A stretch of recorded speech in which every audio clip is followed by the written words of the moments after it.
يتفقهوا في دينه. كل واحد من الرجال والنساء عليه يتفقه في دينه، عليه يتعلم ما لا يسعه جهله، هذا واجب، لأنك مخلوق لعبادة الله، ولا طريق إلى معرفة هذه العبادة ولا سبيل إليها إلا بالله ثم بالتعلم والتفقه في الدين.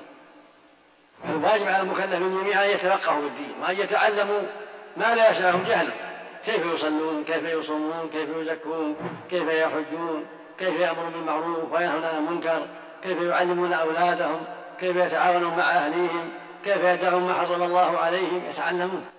يقول النبي الكريم عليه الصلاة والسلام: من يريد الله به خيرا يفقهه في الدين.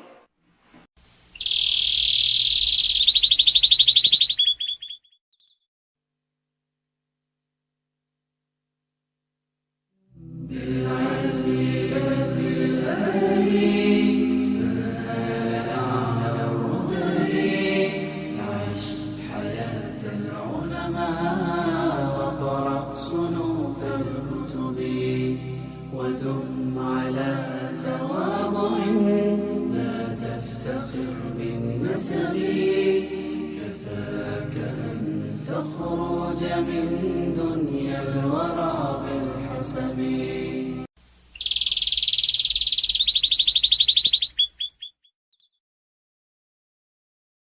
يا طالبا للعلم يرجو نفعه، اسمع نصيحة ناصح معواني، أخلص لربك في أمورك كلها، فالمخلصون هم أولو العرفان.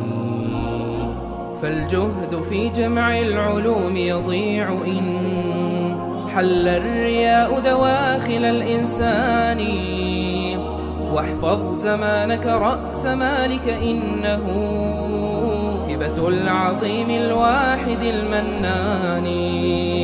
ساعات يومك منحة ذهبية والناس بين الربح والخسران، وعليك بالخلق الكريم مع التقى، وعليك بالأدب الرفيع الشان، واحفظ كتاب الله واستمسك به، فالعلم كل العلم في القرآن، واطلب صغار العلم قبل كباره، واحفظ متون العلم بالإتقان.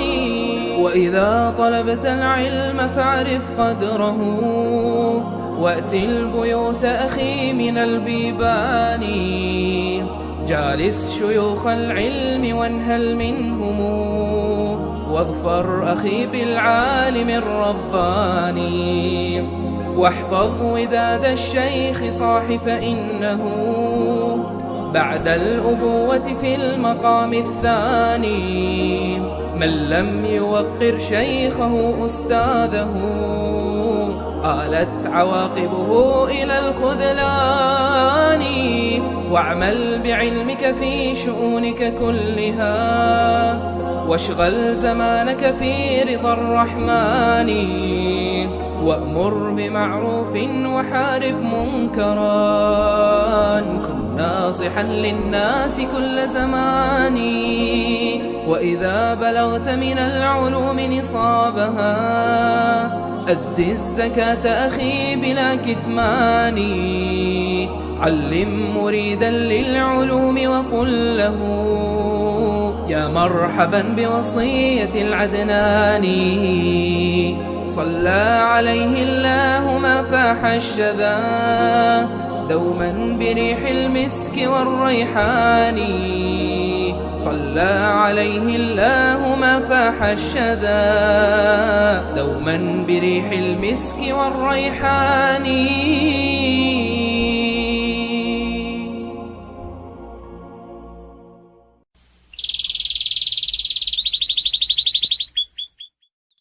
أيا طالب العلم قم لا تنم فإن الزمان انقضى، أيا طالب العلم قم لا تنم فإن الزمان انقضى وانصرم، فكن ما حييت ضنينا به فظنك بالوقت عين الكرم، وكن حلس درسك وافرح به تكن قائدا في غد للأمم وبادر شبابك من قبل أن يقطع عزمك سيف الهرم ودع ما استطعت فضول اختلاط وأكل ونوم وقول يذم وصاحب نبيلا ولا تكثرن فكم مكثر يا أخي حرم وحقق إذا رمت شيئا ولا تسمن بوهمك ذات الورم رأيت العلوم وأصحابها. السلام عليكم ورحمة الله وبركاته. بسم الله الرحمن الرحيم. الحمد لله رب العالمين. الحمد لله الذي خلق السماوات والأرض وجعل الظلمات والنور ثم الذين كفروا بربهم يعدلون. الحمد لله الذي جعل للعلم أصولا وسهل بها إليه وصولا وأشهد أن لا إله إلا الله وحده لا شريك له وأشهد أن محمدًا عبده ورسوله بشر وأنذر لا خير إلا دل الأمة عليه ولا شر إلا حذرها منه فصلى الله وسلم وبارك على نبينا محمد وعلى آله وصحبه ومن اهتدى بهداه إلى يوم الدين. نسأل الله جل وعلا أن يبصرنا بالحق وأن يمن علينا بالالتزام به والثبات عليه حتى يتوفانا وهو راض عنا. اللهم إنا نسألك علما نافعا وقلبا خاشعا وعملا متقبلا. اللهم اجعل تجمعنا هذا تجمعا مرحوما وتفرقنا من بعده تفرقا معصوما ولا تجعل فينا شقيا ولا محروما. اللهم آمين. All praise is due to Allah. We praise Him, we worship Him, we seek His assistance, we seek His tawfiq. We pray to Him subhanahu wa ta'ala to teach us that which is beneficial to us, and we pray to Him to give us the tawfiq to apply it. فَإِنَّهُ مَنْ يُرِدِ اللَّهُ بِهِ خَيْرًا يُفَقِّهُ فِي الدِّينِ. اللهم فقهنا في الدين. اللهم لا علم لنا إلا ما علمتنا إنك أنت العليم الحكيم. اللهم علمنا ما ينفعنا وانفعنا بما علمتنا وزدنا علما. Tonight is the 16th of Jumad al-Ula of the year 1444 since Hijrat al-Nabi sallallahu alayhi wasallam, which translates into the 10th of December of the Gregorian calendar 2022. I pray to Allah Azza wa Jal to make this night a blessed night and to make all the brothers and sisters who are physically with us in this masjid or who might be tuning in live, I pray to Allah Azza wa Jal to make them mubarakeen, blessed in themselves and in their families. May Allah subhanahu wa ta'ala keep giving us the tawfiq to sit around these circles of knowledge, which are circles of dhikr of Allah tabaraka wa ta'ala. These are blessed majalis, blessed sittings that are witnessed by the angels, showered by the mercy of Allah. And I pray to Allah Azza wa Jal to make our ja'iza, our reward when we are done here, is that it will be said to us, go, for you have been forgiven. This is the 11th majlis of the series of discussion of the events from the Islamic history after the time of Rasulullah sallallahu alayhi wasallam. And last Saturday we had reached the discussion of the Khilafah of Amir al-Mu'mineen Uthman ibn Affan, if you remember. And we talked about some of the virtues, manaqib, Uthman ibn Affan, and we talked about his lineage, we talked about his family, his wives, his children, sons and daughters.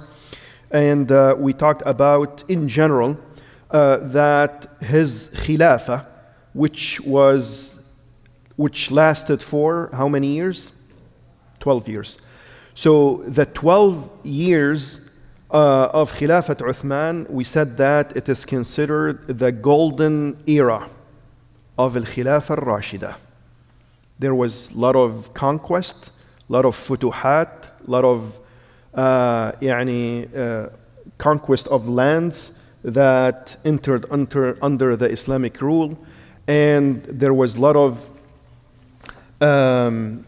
prosperity and safety and security. And that is why we said it was really considered the golden age of the Khilafah Rashidah. Tonight, inshallah, we're going to be talking about some of the important events that took place during the Khilafah of Uthman ibn Affan radiyallahu anhu. Major events, obviously. This is not by any means a comprehensive list, but rather the major events that took place during the Khilafah of Amir al-Mu'mineen Uthman ibn Affan radiyallahu anhu wa ardah. Like we said, obviously, I just reminded you, and we said before that there was a lot of battles that took place during the Khilafah of Uthman, and a lot of conquest.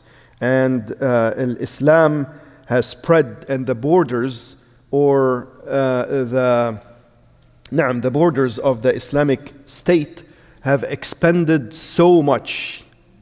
A lot of lands were opened and embraced Islam. A lot of people embraced Islam, and a lot of expansion that took place during this 12-year period of time. And in it, one of the major things is that al-Muslimin, they invaded through the sea for the very first time. And that happened under the Imara of Muawiyah ibn Abi Sufyan when he conquered Cyprus. That obviously happened through the sea, right? You cannot reach Cyprus except through the sea, right? They didn't have planes at the time, so it had to go through the sea. And Muawiyah ibn Abi Sufyan radiyallahu anhuma, he was the deputy of Uthman ibn Affan on Bilad al-Sham. He was the deputy of Uthman ibn Affan, who is al-Khalifa. He was the deputy on Bilad al-Sham. He was appointed to rule Bilad al-Sham on behalf of Uthman ibn Affan radiyallahu anhu. And Umar, he did not agree to go through the sea. He was afraid and he was scared for the safety, and he was concerned for the safety of the Muslim. Muawiyah tried to convince Umar ibn al-Khattab during his Khilafah to allow him, to permit him and give him the permission to invade through the sea. But Umar ibn al-Khattab rejected. He didn't agree to that, although he kept asking him for that, until the Khilafah went to Uthman ibn Affan, and he allowed him, he gave permission to go through the sea. And during the Khilafah of Uthman ibn Affan, like I said, a lot of lands were opened. The major ones of them, Azerbaijan was opened, Armenia was opened, and Kabul in Afghanistan, and Sijistan, which is a historic area. Most of it is in Afghanistan today, but some of it also is in Pakistan and Iran today. But the vast majority of Sijistan was in the boundary of Afghanistan. But obviously there are, and you know better than I do, you guys come from that part of the world, there is I believe there is a common border between Pakistan and Afghanistan, right? There is a pretty considerable, common border. And Iran as well. They are adjacent countries. Now, so Sijistan was, most of it was in Afghanistan, but some of it also in Iran and Pakistan. So all of these lands and all of these areas were conquered during the Khilafah of Uthman ibn Affan, in addition to, and obviously many other areas. And in addition to all of these battles, the most important battle and the most consequential battle is the battle called Dhat al-Sawari, and we're going to talk about it, against the Byzantine Empire. Dhat al-Sawari is a very important battle that we're going to be talking about, inshallah. The largest expansion of the Islamic land during Al-Khilafah Rashidah took place during the Khilafah of Uthman ibn Affan. So if we consider Al-Khilafah Rashidah, and by Al-Khilafah Rashidah I mean the four Khilafah: Khilafat Abu Bakr, Khilafat Umar, Khilafat Uthman, and Khilafat Ali ibn Abi Talib. These four combined, that's 30 years, a total of 30 years. This is called Al-Khilafah Rashidah. So out of the four, the most expansion of Islam, yani in terms of land, took place during which Khilafah? Amir al-Mu'mineen Uthman ibn Affan. Most of the expansion took place during that period of time. And in addition, also, Uthman ibn Affan, he expanded al-Masjid al-Nabawi. And this is considered the first expansion after the time of Rasulullah sallallahu alaihi wasallam. Although, and some people may not know this, a minor expansion happened during the time of Rasulullah sallallahu alaihi wasallam. This took place after the Battle of Khaybar in the 7th Hijri year. In the 7th Hijri year, after the Battle of Khaybar, remember we talked about it in the Seerah, the Battle of Khaybar. There was a minor expansion during the time of Rasulullah sallallahu alaihi wasallam. But the first expansion after that took place during the first major expansion, I should say, because there was also an expansion during the time of Abu Bakr, and there was an expansion during the time of Umar. But the first major expansion, and we're going to talk about some of the aspects of that, the major expansion during what happened during the time of Uthman ibn Affan radiyallahu an, as well as he expanded al-Masjid al-Haram in Mecca. So both al-Masjid al-Haram and al-Masjid al-Nabawi alayhi salatu wassalam, both of them were expanded during the time of during the time of Uthman ibn Affan radiyallahu an. And the reason for that, as you probably already guessed, why do you think they were expanded? Because the number of Muslims increased dramatically. All because of these futuhat, because of these conquests, and people were entering into Islam and embracing Islam in large numbers, sometimes in population, yani in entire country, or most of it, or the vast majority of it, embracing Islam. طيب, all of these, they have a need to visit al-Masjid al-Haram for Hajj and Umrah, and they visited, they had to visit, or a lot of them would love or like to visit al-Masjid al-Nabawi. So obviously the numbers, the crowds were getting large, and the masjid was overcrowded, and it wasn't, there was not enough space for them. So the expansions were needed. The expansions were needed due to the larger or increasing numbers of attendees and musallis or musallin attending both al-Masjid al-Haram and al-Masjid al-Nabawi.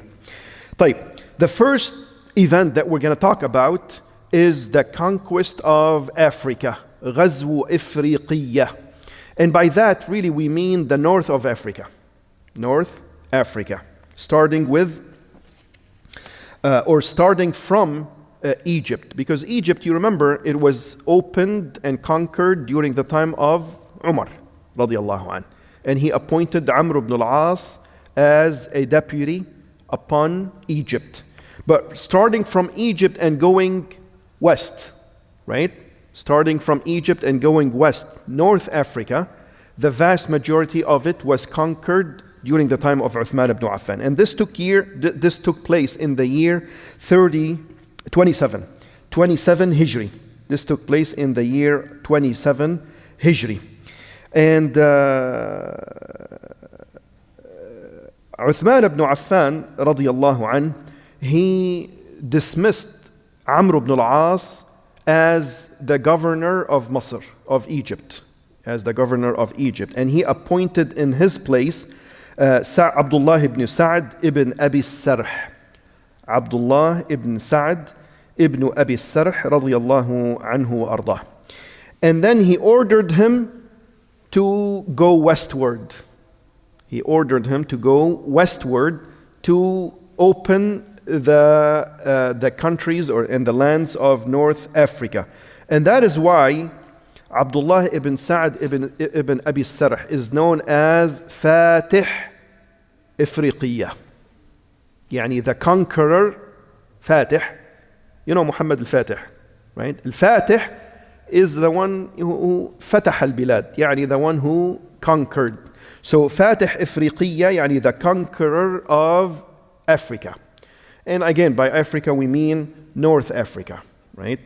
يعني, in other words, in today's world, we're talking about Libya, Tunisia, Morocco, and Algeria. Algeria and Morocco. Now, and Allah Tabaraka wa Ta'ala, and notice what I say, Allah Azza wa Jal opened these lands and gave conquest to Muslimin through the hands of Abdullah ibn Sa'd ibn Abi Sarh. And all of that took place during the Khilafah of Uthman ibn Affan. He ordered him to go and open North Africa, and he promised him to give him the fifth of the fifth, khums al-khums, of all the booties that they will get from this conquest. And if you remember, I tend to remember we once talked about this, khums al-khums. Didn't we talk about this? I think we did talk about it. But in any case, Allah Azza wa Jal mentioned in the ayah of Surah Al-Anfal, He said, تبارك وتعالى واعلموا أنما غنمتم من شيء فأن لله خمسه وللرسول ولذي القربى واليتامى والمساكين وابن السبيل إن كنتم آمنتم بالله وما أنزلنا على عبدنا يوم الفرقان يوم التقى الجمعان. Allah Azza wa Jal in this ayah, He divided Al-Anfal. And what is Al-Anfal? Al-Anfal are the booties of the war that the Muslim gain after fighting. So if they had to fight to open the land, whatever booties they get, they earn, is called Al-Anfal. And if they didn't have to fight, if they just, the enemy surrendered and they opened the land without fighting, it is called what? Al-Fay. ما أفاء الله على رسوله من أهل القرى. So Al-Fay is what is opened, what is gained, the booties and the money and the slaves, etc., etc., whatever they earn from the enemy when they open without fighting. When they opened without fighting. Like what happened, if you remember, what happened in the battle of Bani Nadir. You remember that? I don't know if you remember this. And this story is narrated or is told, Allah Azza wa Jal mentioned a lot of the events of this story in Surah Al-Hashr, which is also called, by the way, there is another name for this surah. It is also known as Surah Bani Nadir. Surah Bani Nadir.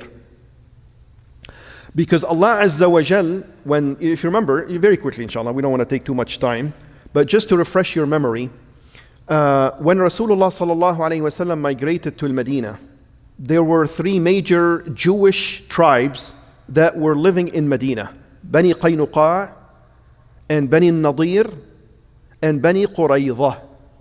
These were three Jewish tribes that used to live in Medina when Rasulullah sallallahu alayhi wasallam migrated.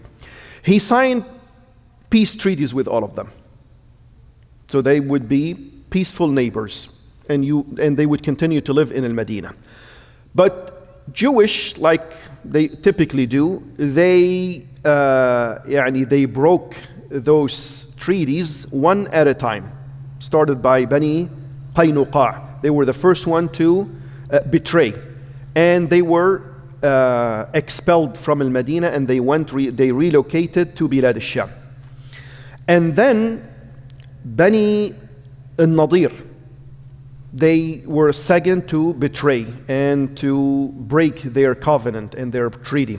What happened is one Sahabi, he by mistake killed several of the mushrikeen.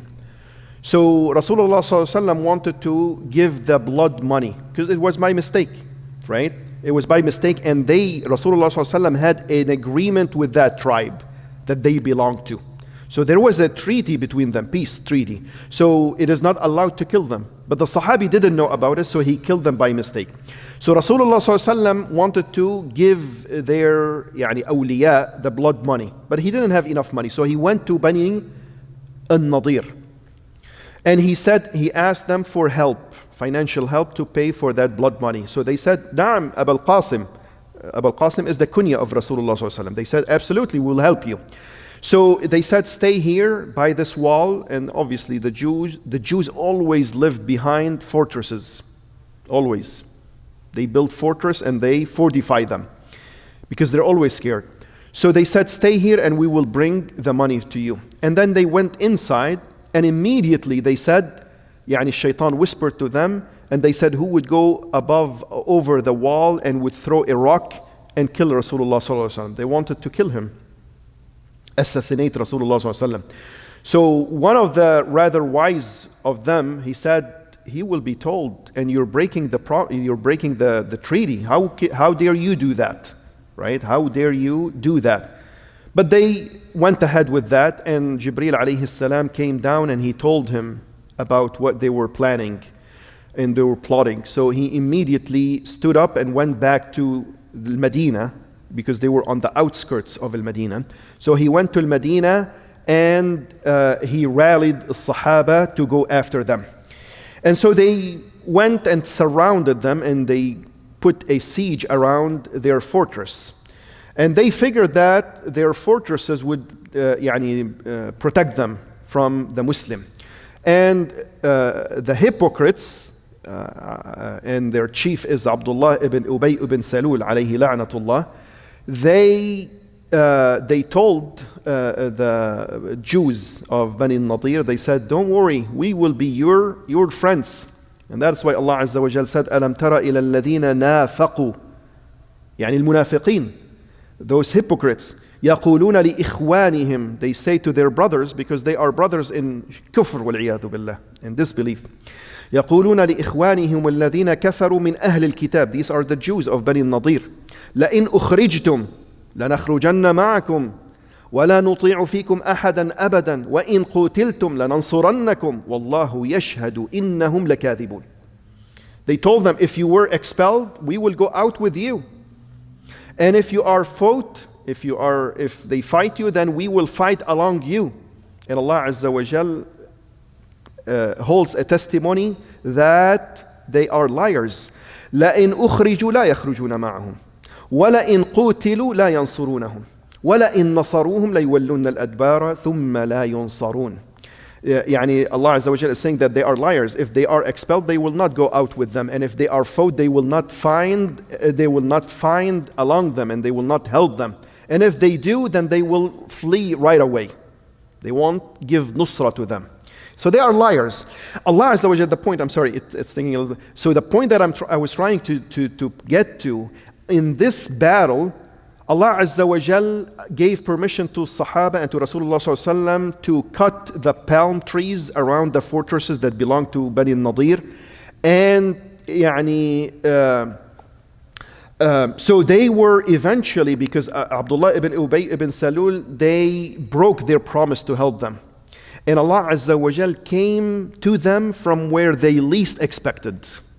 And all of these are soldiers of Allah Azza wa Jal. He basically cast terror inside their hearts. What is the ayah?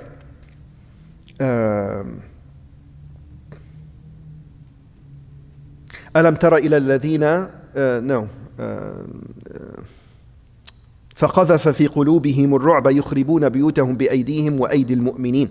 Allah Azza wa Jal came to them from where they least expected, so He cast the terror inside their hearts, and so they started to basically harm themselves with their own hands. So Allah Azza wa Jal, and then they basically surrendered. So there was not much fighting in that case, right? There was not much fighting in that case. So Allah Azza wa Jal said that this is a battle, this is basically an encounter with the Jews, and Allah Azza wa Jal gave you their money and their property and their land without much fighting, right? And that's why Allah Azza wa Jal said, وما أفاء الله على رسوله منهم فما أوجفتم عليه من خيل ولا ركاب. يعني what Allah Azza wa Jal gave from the booties, from the lands to his Prophet عليه الصلاة والسلام, you didn't have to ride on horses and on camels and fight to do that. فما أوجفتم عليه من ركاب. ركاب are the horses. ولا من ركاب ولا من خيل ولا ركاب. الخيل is the horses and the rikab are the camels. So you didn't have to do that. ولكن الله يسلط رسوله على من يشاء. But Allah Azza wa Jal يعني cast his soldiers upon whomever he wish. And terror is from the soldiers of Allah Tabaraka wa Ta'ala. So the terror infiltrated their hearts and they surrendered on their own. So Allah Azza wa Jal or Rasulullah Sallallahu Alaihi Wasallam allowed them to only leave, and he expelled them, and he said you have only few days to leave, and you can only take what you can carry on your mounts, except the weapons. So whatever you can carry with you, you can take, and that's it. Everything, you leave it behind. And this is what he got. So the point is that because they didn't have to fight, it is called al-fay'. وَمَا أَفَاءَ اللَّهُ. Right? And in another ayah, مَا أَفَاءَ اللَّهُ عَلَى رَسُولِهِ مِنْ أَهْلِ الْقُرَى. يعني from the Jews. Right? فَلِلَّهِ وَلِلرَّسُولِ وَلِذِي الْقُرْبَى, etc. the ayah. So the difference between al-fay' and between al-anfal, al-anfal are the booties that the Muslim would get after fighting. And al-fay' is what they get without fighting, without having to fight. Clear? طيب. So in this case, obviously there was a lot of fighting, and Uthman, he promised Abdullah ibn Sa'd ibn Abi Sarh. He said, if you open North Africa, I will give you 1/5 of the fifth. Because Allah Azza wa Jal, the rule that Allah Azza wa Jal set in the ayah of Surah Al-Anfal, when al-mujahideen, they go out and fight for the sake of Allah Tabaraka wa Ta'ala, then the fighters get 4/5 of the booties. So the booties are first divided into 5/5. 4 out of that, yani 4/5, this goes to the fighters themselves. And the last 5th is further divided into further 5 parts. So the 5th is divided into 5 parts. One of those, 5th of the 5th, is to Allah Azza wa Jal and to the Prophet. فَلِلَّهِ وَلِلرَّسُولِ وَاعْلَمُوا أَنَّمَا غَنِمْتُم مِّن شَيْءٍ فَأَنَّ لِلَّهِ خُمُسَهُ وَلِلرَّسُولِ. So the 5th of the 5th belongs to Allah Azza wa Jal and to the Messenger alayhi salatu wasalam, and this is to be spent in the general benefit of the Muslimin. There's no specific way of doing that. Whatever, yani in the ways of benefiting the Muslim. And the remaining of the 5th, right, yani the other parts are to be spent.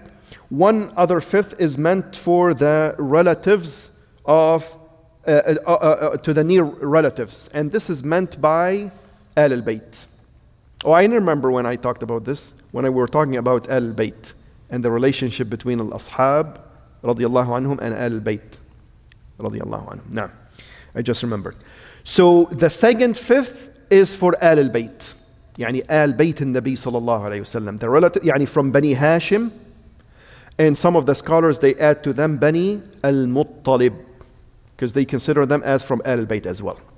طيب, so this goes to Al-Bayt, the near relatives, ذوي القربى, يعني قرابة النبي, قرابة النبي صلى الله عليه وسلم, the relatives of Rasulullah صلى الله عليه وسلم.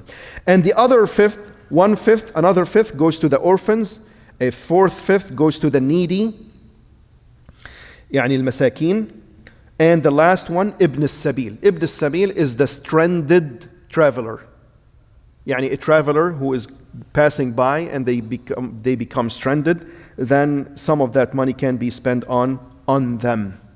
So Uthman ibn Affan, he promised him the fifth that belongs to Allah Azza wa Jal and the Prophet. فَإِنَّ لِلَّهِ خُمُسَهُ وَلِلرَّسُولِ. This khumus of Allah and the Messenger, he promised him, naflan.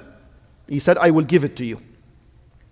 So, and Allah Azza wa Jal opened that land through their, through their hands and through the army of the Muslim. And he opened all of this land, all of those swath of lands of North Africa, the valleys, the mountains, the cities, and the villages. And most of its people entered into Islam, embraced Islam. And Abdullah ibn Sa'd, he took that fifth of the booties that he was promised, and he sent the remaining 4 parts of the fifth. Remember, we said we divided into 5 parts, and the last fifth also get further divided into 5 fifths, right? So he was promised that 1/5 of the fifth, which he took, and then he sent the remaining 4 of the 1/5 to Uthman ibn Affan because he is al Khalifa. And the 4/5 of the booties themselves, they were given to the fighters. And as Rasulullah sallallahu alayhi wasallam, he always divided this al-aghnam and these al-anfal, these booties, he always divided it in such a way that the one who is fighting on foot, the one who is fighting on foot, he gets 1,000 part, or 1,000, alf dinar, and the knight who is fighting on a horse, they get 3,000. 1,000 for himself and 2,000 because of his horse. So this is how it was divided. 4/5 were divided in such a way to the fighters, and the last fifth, 1/5 of it, Abdullah ibn Sa'd ibn Abi Sarh, he took it, and the other 4 parts he sent it back to Uthman ibn Affan. Is it clear? Clear? طيب. So this was the battle of Afriqiya, or the conquest of Afriqiya in the year of 27 Hijri in general. Now there are some details of that. The first one is the battle of, it's called Jarjir and al-Barbar, with the Muslim in the year 27 Hijri, as the same year.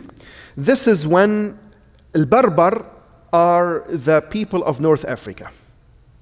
These are the original inhabitants of North Africa, and they were aligned with the Byzantine Empire. As a matter of fact, this person, Jarjir, he is the king of the Barbar. طيب. And he used to be aligned with the king of Byzantine. And he used to give him the money, that he would collect on his behalf, etc., etc. So Abdullah ibn Sa'd ibn Abi Sarh radiyallahu an, he went to conquer those lands, as I said, and in his army were some of the great Sahaba, senior Sahaba, like Abdullah ibn Umar and Abdullah ibn Zubayr and many others. And they met the army of the Barbar and their king Jarjir, who had a holdout in a city called Subaytila. Subaytila is in Tunisia today. In this, and I'm going to show you in a quick map, inshallah, when we get to it. Just to give you an idea of what it is. The army of the Barbar was 120,000 fighters. Huge army. And even in some narrations, it is said that it reached 200,000 soldier or fighter in that army. When the Muslim army, and it was only about 10 to 20,000, the numbers were anywhere between 10,000 to 20,000 Muslim soldier. So we're talking, let's say 20,000, facing 120,000 at least. When the two sides faced one another, Jarjir, who is the king of the Barbar, he ordered his army to surround the Muslim. And they did surround them. And that completely cut them off. And subhanAllah, that resulted in a very terrible situation for the Muslim. They were so scared because obviously the enemy outnumbered them by so much. Outnumbered them by close to 6 times. And they surrounded them from all directions. So this could be a situation where they can be completely wiped out. Because there's no way to flee, right? There's no path to flee. And they were completely surrounded. So, and that situation became so tense that even Abdullah ibn Sa'd ibn Abi Sarh was so scared for the Muslim. So Abdullah ibn Zubayr, he came to him and he said, I can spot there, from behind the lines, I can spot their king, Jarjir. And I have a plan to defeat them without much fighting. He said, if you can order a battalion of some of the most courageous of the army to protect my back, yani have them protect my back, and I will go through the lines straight to the king. So when he spotted him, and so he agreed with him and he gave him the permission. And he spotted him, and look this, yani check this out. Subhanallah, the Muslim would always, in a fight, would always attach to Allah Azza wa Jal, would always pray to Allah Tabaraka wa Ta'ala to give them victory. And those guys would always be in a very luxurious situation. So this king, right, and he was very delusional about his large army. So he was on his horse, and there were those female servants, right, providing shade to him with the peacock feather. And he was at ease and thinking that there's no way that he can be defeated. So Abdullah ibn Zubayr radiyallahu anh, when he was provided this cover to protect his back, right, to cover his back, he basically went straight and breached the lines, because remember, they were surrounded. So when he spotted the king, he went straight to him, breaching the lines, and the Barbar, they thought that this was a messenger carrying a message to their king. So they were opening the lines for him. Subhanallah. Look at what Allah Azza wa Jal made them think that he is basically delivering, he's going to their king to deliver a message to him. So he breached the lines and he got quickly so close, and he drew close to the king. And when he got so close, the king realized and sensed he sensed the fear and the danger. So he immediately fled, because he was getting so close to him. So he immediately fled on his horse. And Abdullah ibn Zubayr, he pursued him and he stabbed him with his spear. And he killed him, and then he cut with his sword, he cut his head off, and he carried it with his spearhead. And he started a takbir, to draw the attention that I killed him and he is your king. When the Barbar saw that their king was killed, they immediately fled defeated. They dispersed and they fled defeated, and the Muslim pursued them, and they took a lot of prisoners and they killed so many of them, and they earned huge booties. They earned huge booties and a lot of money and a lot of slaves from this battle, because obviously, like I said, they completely dispersed. And subhanAllah, they outnumbered, and that they were defeated so relatively easily. So they cut all of their money and all of their properties as anfal.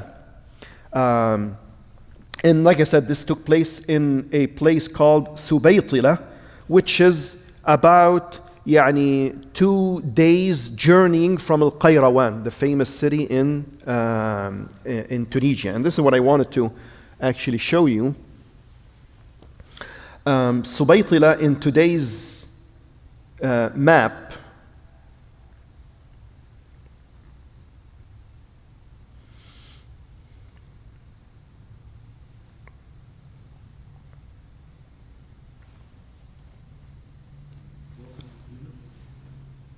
Oh, did it turn on? No? Still, okay, yeah, it's still coming up.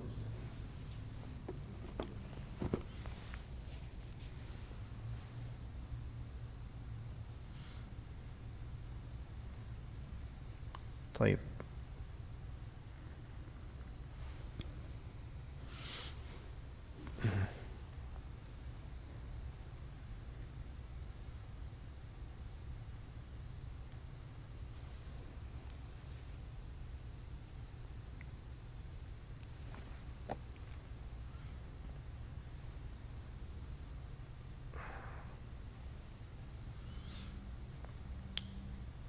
طيب.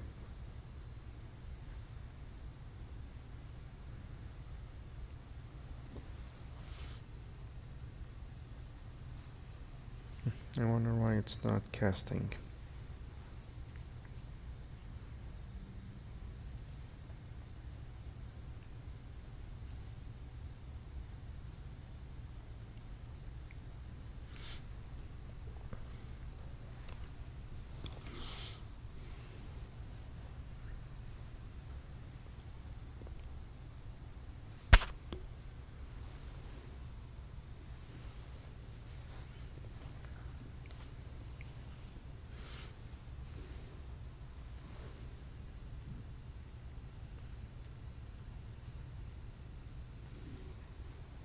Okay.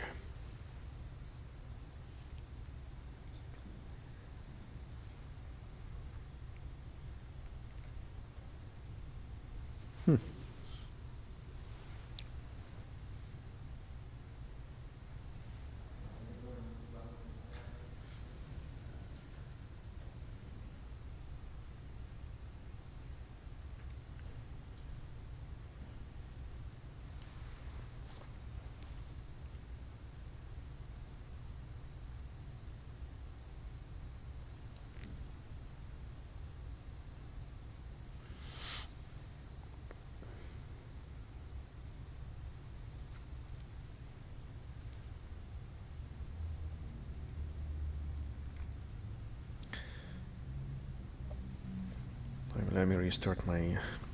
We'll continue inshallah when it works. I'll show it to you inshallah. طيب, continuing until we get this, see if it works. The next event, the next major event in Khilafat Uthman ibn Affan is a battle called That al-Sawari that I spoke about, that I mentioned early on. This is one of the major and decisive battles that happened during the time of Uthman.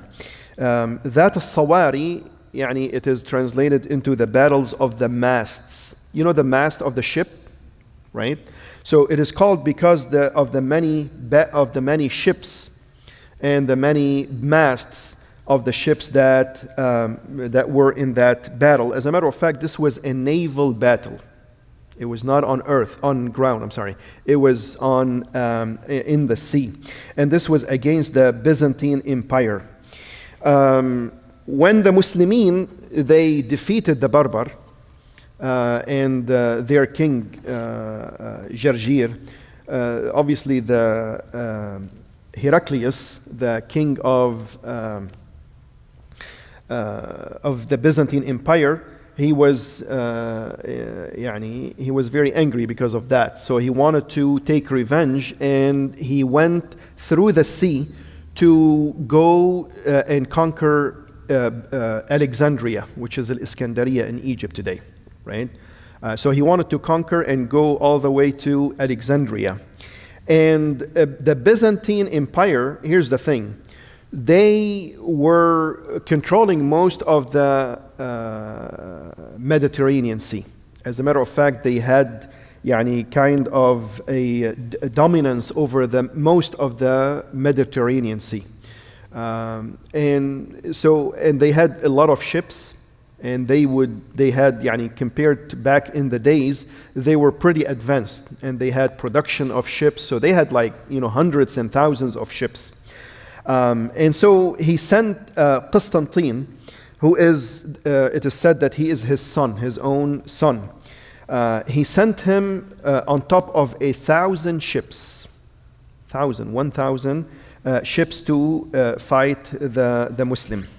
And the Muslimin also, they had ships because during the Khilafah of Umar ibn al-Khattab, when they conquered Bilad al-Sham, and the Byzantine Empire this was a piece of land that was under the Byzantine Empire. So when they conquered this land, they also took some of the ships that were stationed along that seashore, right, of Syria and Lebanon, today's world, and Palestine, etc. There were also a lot of seaports over there, and there were ships. So they took them, and then eventually they realized the importance of ships, and that this is a strategic thing you cannot do without ships. You have to be able to conquer and to counter the strategic danger and threat from the Byzantine Empire. So they also built their own naval ships and their own naval fleet. So they also had a couple of hundreds of ships that they used to fight this battle. But this was also, like I said, it was a very decisive and it was a very consequential battle, because Allah Azza wa Jal gave the victory to the Muslim, and we're going to talk about some of the details. And really this terminated and brought the Byzantine Empire dominance over the Mediterranean Sea to an end. So they lost this dominance over the Mediterranean Sea. And the Muslims showed a lot of courage, exemplary courage, as a matter of fact, in fighting, and they stood very firm while fighting this fight. What happened is he came toward Alexandria, or in the direction of Alexandria, and the Muslim, they went to face them. When they actually met, so they gave them the option: do you want to fight, or do you want to rest for that day, and then we will start fighting the following day? And eventually they decided that they were going to fight the following day. And the Byzantine army, they started to ring their bells and to beat their drums, and this is what they do. And they started to drink wine and spend the night in that, which obviously doesn't really get you victory that way, right? And the Muslimin, when they saw the large numbers of the army, of the enemy, they spent the entirety of that day and the rest of the evening in prayers and dua to Allah Tabaraka wa Ta'ala, and tadarru' ila Allah Azza wa Jal, asking Him Subhanahu wa Ta'ala to give them victory over their enemy. And this is how they spent that night. And the next morning, the ships that belonged to the Byzantine army, they came close to the ships of the Muslim. And they actually they got into such a proximity that the Muslim they tied the ships together. So they tied their ships to the ships of the Byzantine army. And the fighting erupted with the swords and the spears. Obviously there were a lot of casualties, a lot of martyrs from the Muslim side, but there are also countless casualties from the side of the Byzantine army. And eventually Allah Tabaraka wa Ta'ala gave the victory to the Muslim and made them conquerors. So many of the Byzantine army were killed that, and even Constantine himself, he got injured so badly that he fled in his ship, and he went to there's this island in the Mediterranean Sea. We call it in Arabic Suqliya, which is Sicilia, still exists until today. That was governed by a king called Jarjiq. He was the king of that island. So he fled there to seek protection. And when he told them their story, and that he just fled this huge battle, and he told them what happened, and they were defeated, so they said, so you killed, so you basically doomed all of this number of Christians, and you caused their destruction, and they were perished, and now we can't even protect ourselves against the Muslim, because now you killed all of this, our army was destroyed. who's going to protect us from the army? So they killed him. Yani he was killed at the hand of the Christians themselves. And this is how it ended, by the Muslim conquering the Byzantine army. And it was a great, like I said, it was a great and huge victory for the Muslim. طيب. But I really wanted to kind of comment on the difference between the Muslim and, subhanAllah, the disbelievers, from the Christians, from the Jews. I mean, look how they prepare, and compare that to how the Muslim prepare for it. They spend the night, the remaining of that day and the night, in reading the Quran and praying to Allah Azza wa Jal, raising their hands, asking Allah Azza wa Jal to give them steadfastness and firmness, and to give them victory. And these guys spend the night in drinking and in ringing bells and beating drums and blowing whistles. That doesn't do much. So alhamdulillah, Allah Azza wa Jal gave them victory. Let me see if this works now.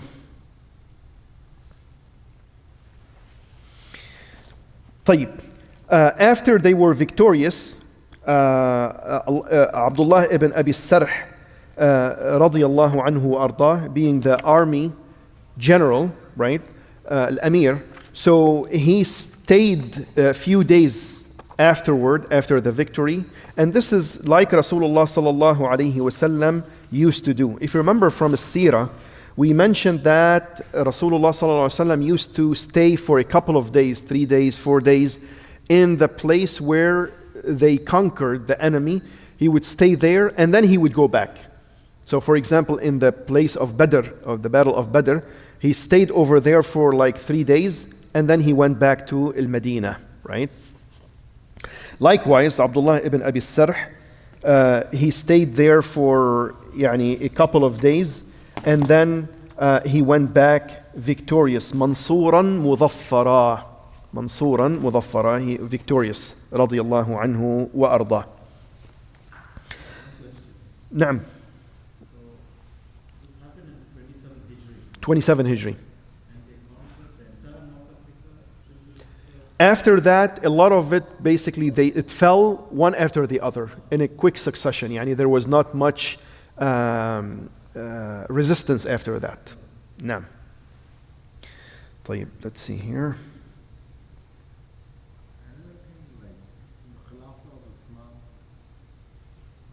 Yes.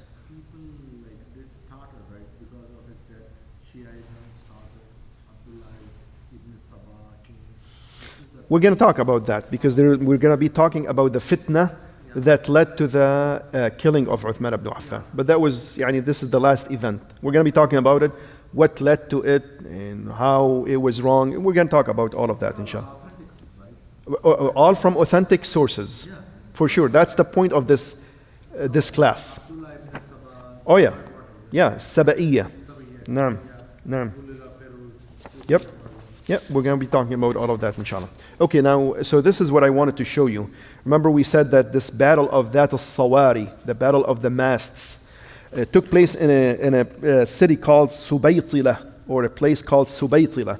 It still exists until today. As a matter of fact, you see on the left side, you see it says Subaytila, which is basically right here. Subaytila. I don't know if you see it in red. You see that, right? Yes.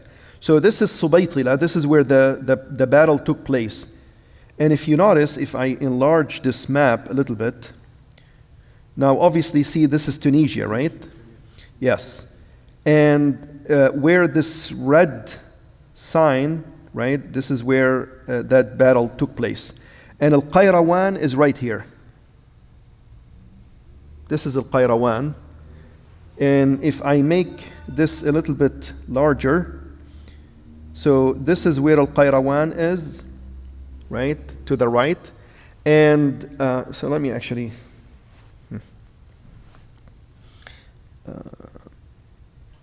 طيب. Screen right.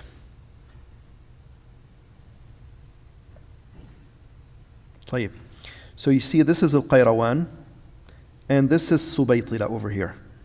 This is about 2-day journeying between the two. This is in Tunisia. So this is where this battle with Al-Barbar and Jarjir took place, right? طيب. That's why I really wanted to show you. Next is the next event, the next major event that took place during the Khilafah of Uthman ibn Affan. And subhanAllah, the time is passing by. I think this will be the last thing that I'm going to talk about. I was hoping that we could cover more than that, but khair. Is the expansion of Al-Masjid al-Nabawi, right? The expansion, التوسعة, the expansion of Al-Masjid al-Nabawi. Now, like I said, there was a minor expansion during the time of Rasulullah sallallahu alaihi wasallam. And then after that, there was an expansion during the time of Umar ibn al-Khattab radiyallahu anhu. During the time of Umar ibn al-Khattab radiyallahu anhu, he expanded the masjid from the south and from the west and from the north. And he left the east side alone because to the left of the masjid, to the east of the masjid, I should say. To the east of the Masjid al-Nabawi, there were the houses of Ummahat al-Mu'mineen, if you remember, right? So when Rasulullah ﷺ first built the masjid, he built his houses, the houses of the different wives of Ummahat al-Mu'mineen, to the east of the masjid.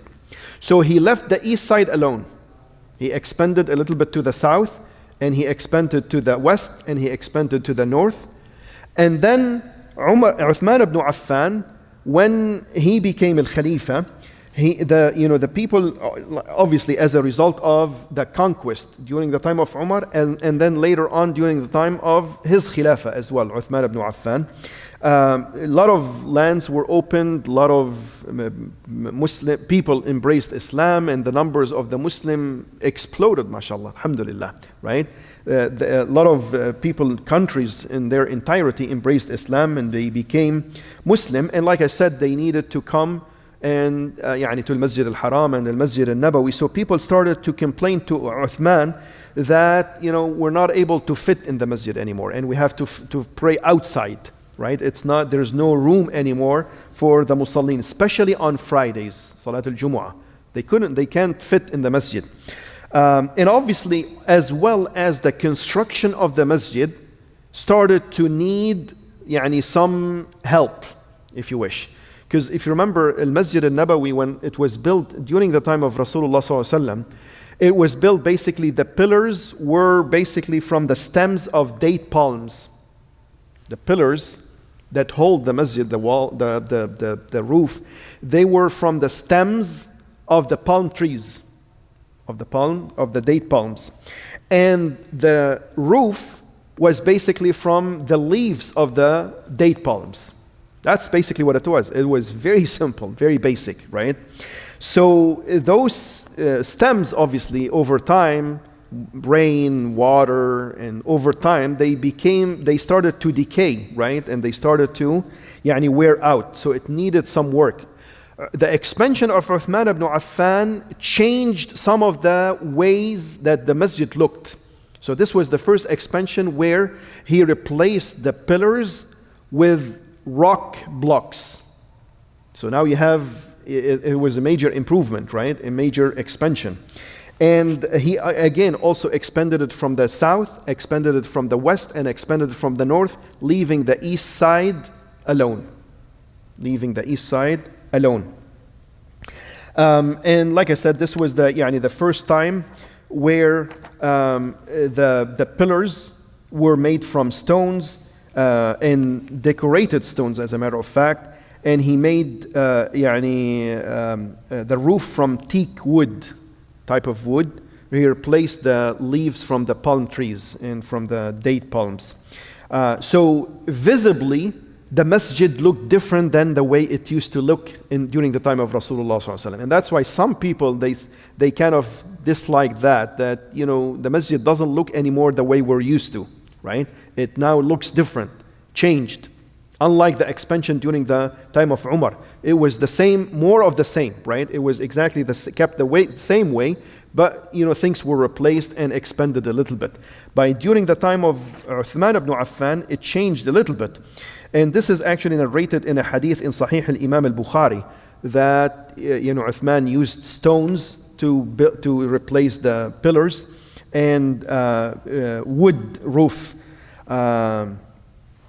So this was one of the events during the Khilafah of Uthman ibn Affan. There's obviously more, but inshallah I think let's bring it to a conclusion. I wanted to, actually we could cover this very quickly. It's a relatively short or concise event. Let's talk about this inshallah. One of the achievements during the time of Uthman is the building of the naval fleet. You remember we talked about this because this was used in the Battle of the Masts, that is Sawari, as well as they inherited some of the ships from the conquest of Bilad al-Sham, Palestine and Syria during the time of Umar, right? So when they conquered these lands, they also took the ships that were left from the Byzantine army. And then they basically developed those skills of building ships on their own, and they started to build ships. So this obviously was the first Islamic naval fleet during the time of Uthman ibn Affan. And it was the first time that they conquered through the sea. Like I said, they conquered Cyprus, the island, through the sea and using the ships. So this was the first time ever. It never happened before that. So that was also from the achievements during the time of Uthman ibn Affan. The next event would have been the Jama' of Al-Quran in Al-Mus'haf Al-Uthmani. This will take some time. I guess let's stop here inshallah, take a break, and then the second class would start afterward. Inshallah, those who are following online, stay with us inshallah. We'll be back in about 20 minutes. Any questions or any comments? No? طيب. أسأل الله لي ولكم العلم النافع والعمل الصالح والإخلاص في القول والعمل. هذا والله أعلم. سبحانك اللهم وبحمدك أشهد أن لا إله إلا أنت أستغفرك وأتوب إليك والسلام عليكم ورحمة الله وبركاته.